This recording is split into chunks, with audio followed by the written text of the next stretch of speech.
Hello and welcome to the Ayn Rand Institute. I'm writer and research associate Amanda Maxim, and I'm here with Elan Journo. He's a fellow at the Ayn Rand Institute, and he's also an expert in foreign policy. And today being September 11th, the 16th year since the September 11 attacks, I wanted to talk to Elan about some of the things that have happened since then and what we've learned, or maybe what we haven't learned since the September 11th attacks. So the first thing that I wanted to ask you about is bin Laden. So we got bin Laden.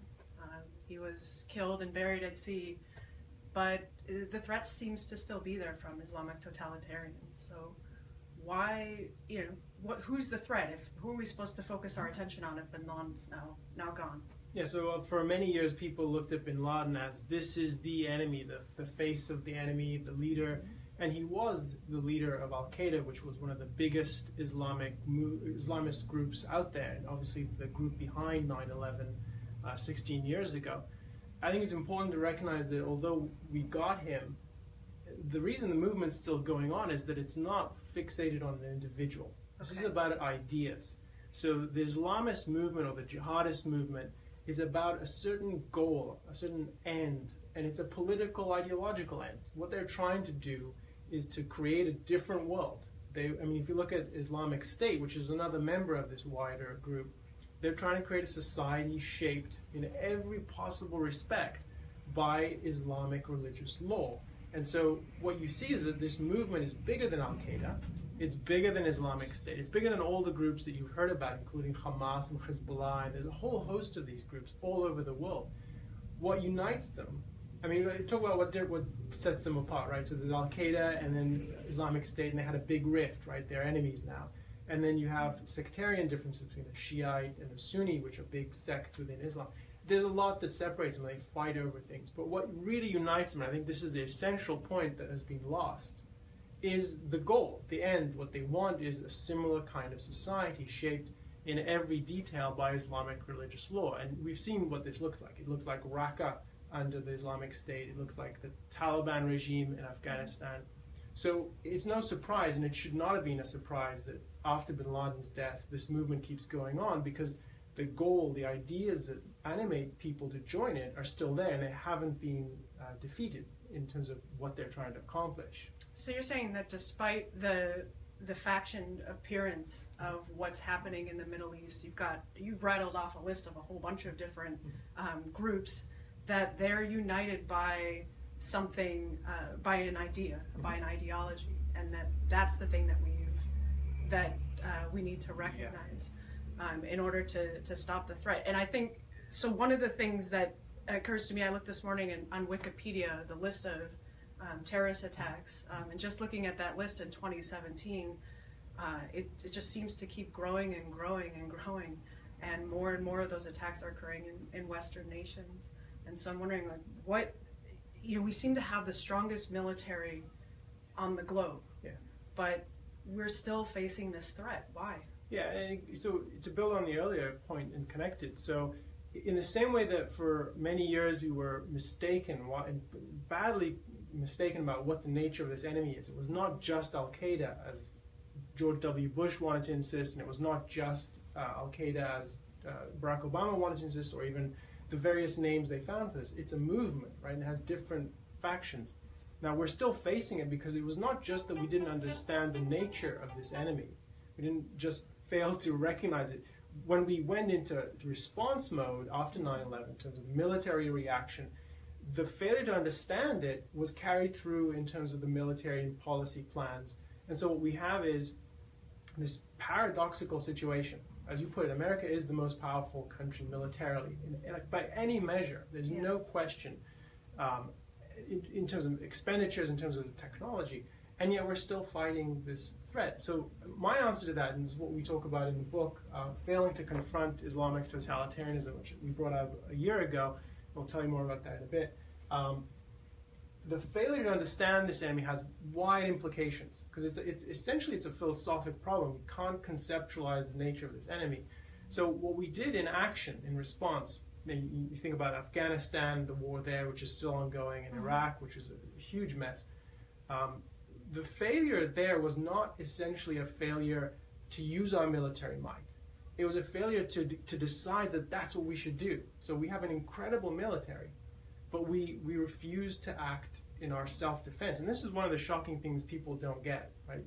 I think many people think we went in there, guns blazing, and still we failed. Well, people think we did too much. Yeah, and I think what's paradoxical is we didn't. We really held back, and we didn't know what targets to go after. I mean, there's a real question, why would you go to Iraq? I mean, there's a question, it's not obvious why that would be a target. Or in Afghanistan, you could sort of defend, that's where Al-Qaeda was based when they did the 9/11 plot, and they were harboring bin Laden and so forth. But beyond that, why Iraq? And this goes again to the issue, we don't understand this enemy.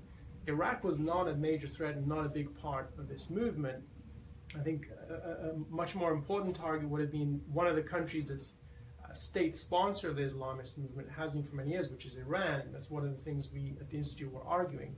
The Iranian regime is much more central than Iraq ever was. Now, on this theme of what did we do and how is it we still have this problem? Well, if you go in and you have a misconception of what the nature of this enemy is, and then you build a whole policy on that, which is what the Bush administration did, it becomes really warped. And what we actually did in practice, and this, I've been telling this to people for 15 plus years now, what we actually did was not to advance our self-defense or our own interests. What we actually did is a war that was to bring democracy to that part of the world, which is not the way to defend yourself, let alone defeat this movement. And in fact, what that did, and we talk about that in the book, Failing to Confront Islamic Totalitarianism, what that actually did is open the door to more Islamists to rise to power and encourage them. And so in a certain way, it's the failure to act decisively and forcefully, which we could have done, given our strength, has encouraged the enemy and made things worse for us, both in Iraq and Afghanistan and across the region and with respect to this enemy for years.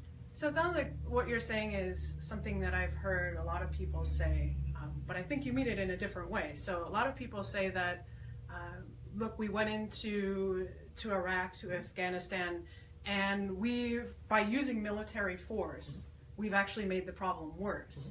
And so their idea is that we need to confront the problem, but we're confronting it in the wrong way by using force.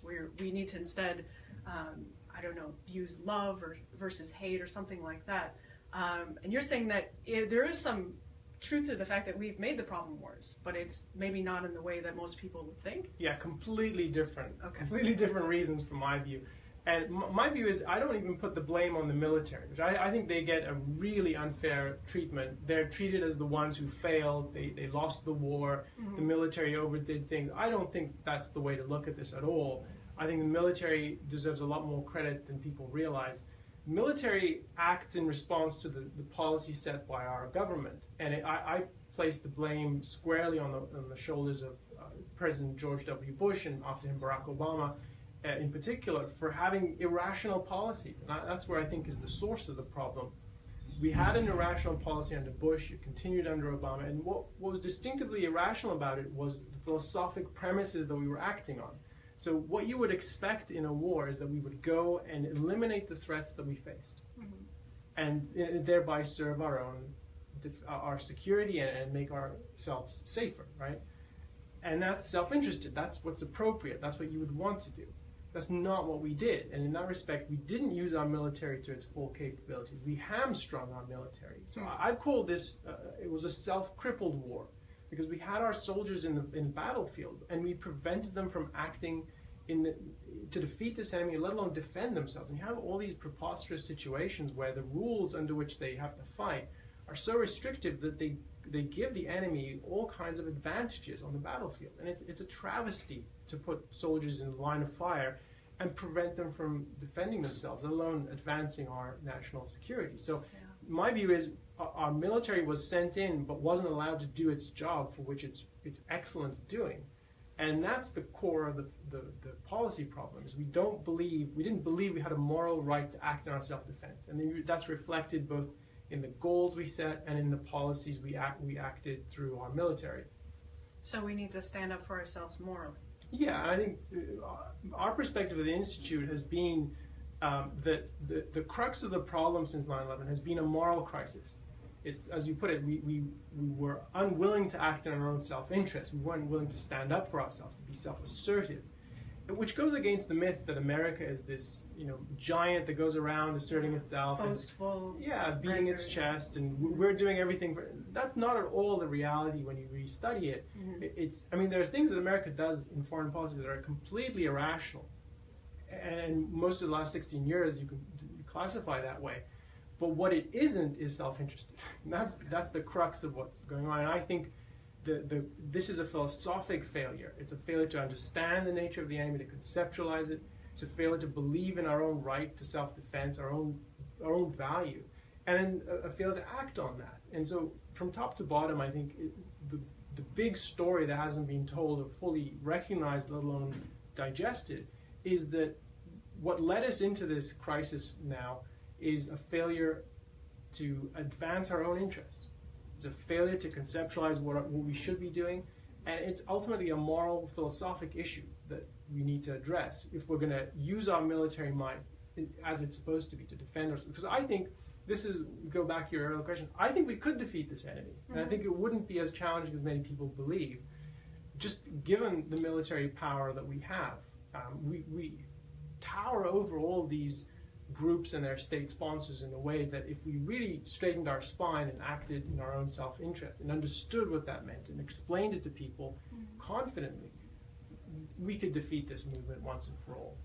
So what about some other myths surrounding 9/11 and our response? Like, I've heard that it was a war over oil. What do you think about that? I don't think that's true. I mean, there was definitely that narrative at the time that this was a war for oil, and that all these, and there are certain companies and companies with connections to the government that maybe profited from certain advantages in being there. But I think that's a completely superficial understanding of what happened in Iraq and in Afghanistan.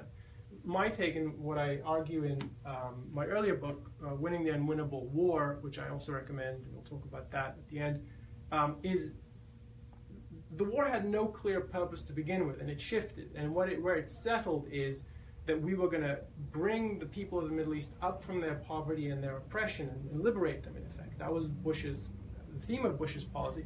And in effect, it was a welfare mission war, or a Peace Corps mission. It was not an Army Corps mission. This was bringing ballot boxes and rebuilding these countries. That's not an appropriate goal for us. It's not a military goal. That's something, if you want to be an NGO and you want to help people in the third world, fine. You can't make that the military goal. And so the myth that we went in for oil, if that were true, the war would look very different. I mean, the oil wouldn't still be in the hands of the Iraqi regime. Yeah, I was going to say, we didn't seem to do a very good job on that if that was really our goal. No, and I think it's just that was a superficial way of presenting it as we're being too self-interested in this war. It's all about oil. Well, it's not, and we weren't self-interested. And the evidence for that is how we fought, the goals we set, and if you really wanted to defeat the threats we faced, you wouldn't go in as we did, and you wouldn't target the countries we did. It would look very different. I mean, one of the reason I wanted to talk about these myths is it's 16 years, right? And we still have these myths lingering. There's still no consensus, no widespread understanding of what the nature of this enemy is. And to me, that's ridiculous. Can you imagine 16 years after Pearl Harbor and people still twiddling their thumbs, asking themselves, what is this Japanese imperialism business? Yeah. And by then, 16 years after Pearl Harbor, it was gone. It was defeated.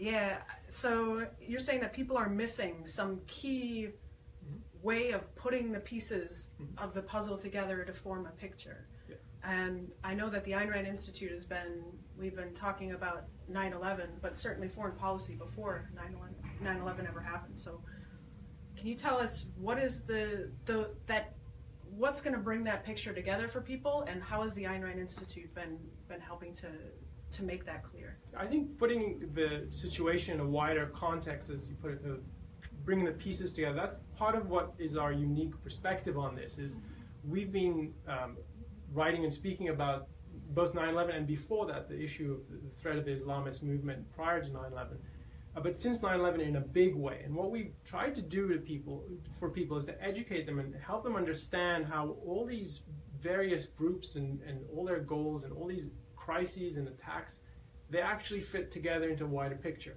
But beyond just what the enemy is doing, what it is that our foreign policy has failed to do over decades leading up to 9/11 and then in the decade and a half since, we failed to deal with this problem. We really failed to confront this enemy.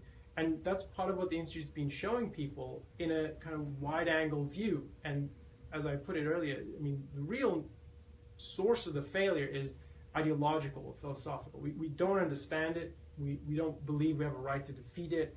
And the results show in practice. So part of what we present here from the Institute's perspective is this is really what's going on in fundamental terms. Like, if you want to understand what happened in Iraq and Afghanistan in the years since 9/11, you need to step back from the kind of myths we talked about. This is a war for oil. We did too much. You need to step back from that and look at what we actually did. Look at the evidence, and from that, recognize what really went wrong. And what really went wrong has its sources in bad philosophic ideas. Like, I call this the self-crippled war, not only on the battlefield. That's sort of a derivative effect. It's self-crippled at the base, at the source of, do we believe we have a right to act? Do we believe we're victims who are entitled to defend themselves and defeat this movement that is essentially nihilistic? Like, what this movement, the Islamic totalitarian movement, is trying to do is create a world in which human beings cannot live and thrive. The individual is nothing. He's subordinate to religious law. There is no reason, there is no possibility of progress in that kind of society. So that, in fundamental terms, this is not a livable vision, right? And at root, it's perverse. To understand that and what they're actually about, as opposed to all the grievances people believe motivate them, you need philosophy. And I think the objectivist philosophy, which is what animates my work, and the perspective we bring to this whole phenomenon, I think that's part of what made our view, I think, enabled us to see clearly what the nature of the enemy was, and to forecast things that have actually come to pass, unfortunately. Yeah. So I think, taking the wide perspective, you really need a philosophic perspective to understand what went wrong and how to get to the right solutions here. So you're saying it's not like this is a problem that cropped up on September 11th. Yeah. That it was an ideology that had been going on for a while, and we could see evidence of that even before then if we had been paying attention and been able to take that philosophical perspective. Yeah, and you can't solve it by electing a different leader. And we saw that because we have Bush and then Obama and now Trump, and I don't think either of them has done anything better. The book's still open on Trump. Who knows what he's going to do? But I don't see any direction that's going to be a lot better. Yeah. I do want to say a few things about what the Institute did after 9/11, because I think it's something I'm very proud of being part of, and I think it speaks to the strength of the Institute's mission that this is something we took very seriously when not everyone did, and we certainly put a lot of time and effort into explaining this. And just a couple of data points. So right after 9/11, the Institute put out 2 full-page ads, one in the New York Times, one in the Washington Post. And the gist of these ads, there were editorials written by Leonard Peikoff, who was the founder of the Institute. The gist of it was, here's the nature of this enemy. We need to recognize that. Here's how we got to 9/11. Here are the irrational policies that led us, and then it encouraged the enemy to take this bold step. And unless we change course, unless we adopt better, more rational, more self-interested policies, this is what you can expect. It's not going to go well. We need to really take a philosophic right turn here. We need to change direction. And we conveyed that theme through articles and speeches and events and so on. And the books that I've mentioned earlier, Winning the Unwinnable War and Failing to Confront Islamic Totalitarianism, those collect a lot of our work on this topic. And I think we were distinctive in our message that this is a rooted philosophic issue, that philosophy is necessary to understand the problem and to find a way out of it. And I think there's a lot of value to be gained if you want to understand how we got here. And a lot of people watching this right now were either very young at the time or might not have even been born. Yeah. And there's just so much misinformation out there. So what I'm going to encourage people to do when you finish watching us today is to go check out these 2 books. Failing to Confront Islamic Totalitarianism.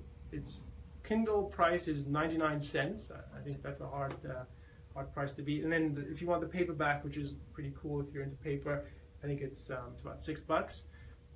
Winning the Unwinnable War. This has more in-depth essays on these themes, how philosophic ideas were the cause of crippling our response to 9/11. I mean, I was involved in both of these books. I think they're really valuable and enlightening. You might not agree with everything we say. You might disagree with a lot. But what I think you can't argue with is you need to understand this phenomenon, because as you pointed out at the beginning, the attacks are continuing.